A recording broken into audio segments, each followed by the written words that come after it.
Hello, this is Haiku here for the next Modern Horizons 3 set review, going through the red cards now for Arena Pauper.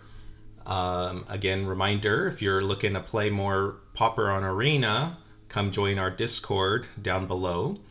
After Modern Horizons 3 releases, we're going to be having our Historic Pauper tournament, and that will kick off our next Historic Pauper ladder season, as well as our next Vintage Pauper ladder season. So exciting stuff. Come join us and get to brewing. All right, now for the red cards. So we're starting off with a reasonable removal spell here. Fanged Flames dealing 4 damage to a creature and exiling it is okay. The big issue for this card is the sorcery speed. Unfortunately, sorcery is just too much of a liability in my mind that I don't think it's going to be that good. Now, if we start getting a lot of protection spells and cards that offer protection from colors, this might be more relevant since it allows red to get around protection from red cards.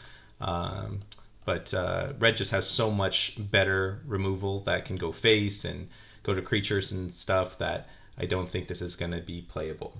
And one of the big reasons is because Galvanic Discharge got printed. So even in a non-energy deck, just with 4 Galvanic Discharges, this is a strictly better Frostbite, all the other options that we have at red. And red was the most stacked color as far as removal spells, and it just got better. So now the only decision really is, do you want to play a removal spell that can ramp up and kill bigger and bigger creatures as the game goes through, or do you want Torch of the Tower for the bargain as well as the exile effect, exile and scry effect? And so I think it's just going to come down. You're just going to play all 8 of them and just play the best removal spells the format has. If you're that kind of mid-range or control deck where you want access to 8 removal spells. So very solid card. And then again, when you choose on resolution how many you're going to pay, so then you can save the extra energy for future Galvanic Discharges if you only had to get rid of a 1 toughness creature or something like that. So excellent card, staple for the format. Make sure you get 4. Glimpse Impossible. So I am a huge fan of Ren's Resolve and Reckless Impulse.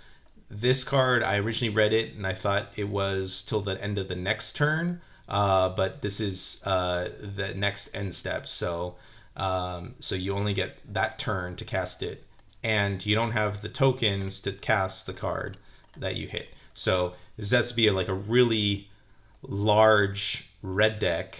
And the only one I could think of is Storm, where you have the cost reducers of the Anarchomancer and the Electromancer to maybe make this work. But that deck goes off even if it goes off if it has its Electromancers and Anarchomancers. So I think this card doesn't make the cut because you'd rather have cards in your deck that play well when you don't have Electromancers, because if you have the Electromancers in play, you're winning the game anyways.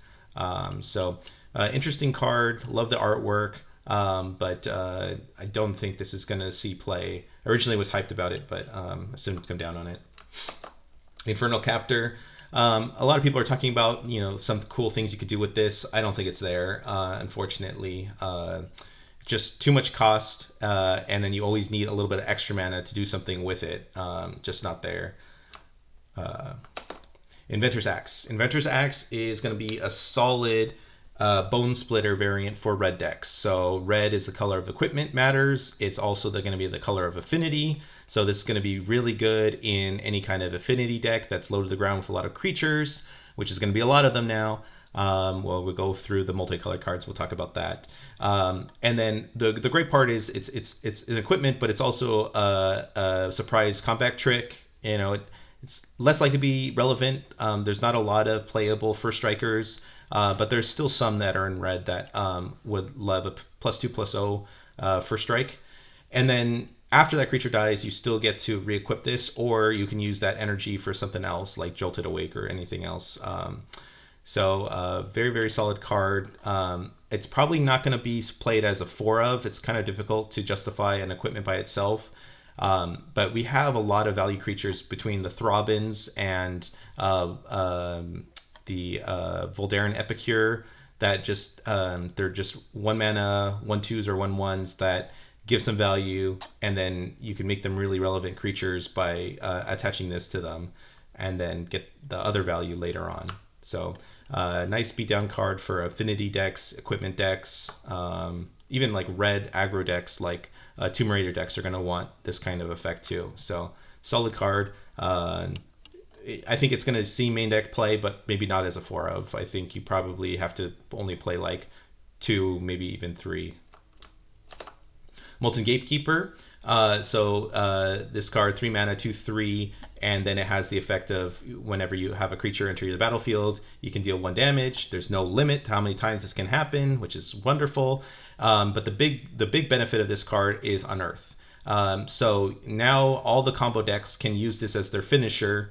So Mogwarts can play this card and basically throughout the game, they can use Faithless Looting to dump this in the yard, and then on the turn that they're going to go off, they already have their win condition in the yard, and they just unearth it and start repeatedly playing their Goblos. And then there's another new combo deck where I'm already designing the deck, and I'm going to use this as the finisher as well. So just a great card. The Unearth really adds a lot to it as far as combo potential. Artifacts, I don't think it's going to really be a real big thing. It actually might be a little bit of a weakness of the card that can get hated on by artifact hate. Yeah, solid card. Sarpedium Simulacrum, Raging Goblin, but better. Artifact helps out with if you're going to be playing a very aggro artifact deck, but unfortunately, I don't think this 1/1 is where you want to be. There's just too much other 1/1s that get value when they come into play rather than when you sacrifice them. So not playable. Siege Match is a great sideboard answer to sideboard answers. So I already mentioned the Mogwarts deck got kind of a little bit of an upgrade. So I think more and more people are going to be playing that. And Siege Smash gives them an out to Relic, which is really nice, that the opponent can't respond to. So you trade even on cards at least, even though you're not trading even on mana for Relic. So yeah, and then this effect is sort of relevant for some of those combo decks, but the big effect I think is the split second destroy artifact. And then, destroying artifacts is going to be pretty relevant nowadays with so many powerful artifacts that came with the set. So going to be a solid sideboard card. I don't think it's good enough even with this flexibility to see main deck play. Skoa, we finally got another legendary creature back from Legends, since we've gotten a legendary creature at common. But this one, unfortunately, is not playable. Even if you try to reanimate him, you still have to have another one in your hand for the Grandeur to do anything. This is just not good enough, unfortunately. Maybe if you could split the damage, maybe he might be good enough, but unfortunately just not there. But cool card. Nice that we're getting some legendaries. I thought it was going to be a cycle, but it's just the one. Smelted Charge Bug. It does give energy, but unfortunately this energy payoff, I think you want the energy payoffs to either be permanent or contribute to your counter or your removal spell. And then this just does not do enough on its attack, so not playable. Thriving Skycaw, this does satisfy my requirement that the thing be permanent, so it's a +1/+1 counter, but then you got a 4/3 flyer that only became a 4/3 once you attacked, and then it can't grow anymore unless you invest more energy into it. And 3 toughness, it starts at 2, which is even worse, and then even 3 toughness is just a huge letdown, so not playable card. Void Panzer is a great card. Red has now a pretty viable aggro creature if you're willing to brave the 1 toughness land. And then it's nice because late game you can, as with all kickers, do it. And then there's plenty of cards, like if you're playing mono red, that you can have colorless mana. So this colorless requirement, even in Pauper, is not really such a big deal. So just a solid card. I don't know if it has a home. There's a lot of good red slide creatures. So this might see play, might not quite get there. I don't think that the Void is really going to matter. Eldrazi as a creature typing, I don't think it's going to matter right now. But just having a 3/1 that can get better later in the game. And then when it comes in, it's a 5/3 with haste, so that's also pretty good. But yeah, so maybe. Just a solid card, definitely for Cube. All right, that was Red. Hopefully you guys enjoyed. Again, check out the description below if you want to play with these cards on Arena, and come and start brewing with us. See ya.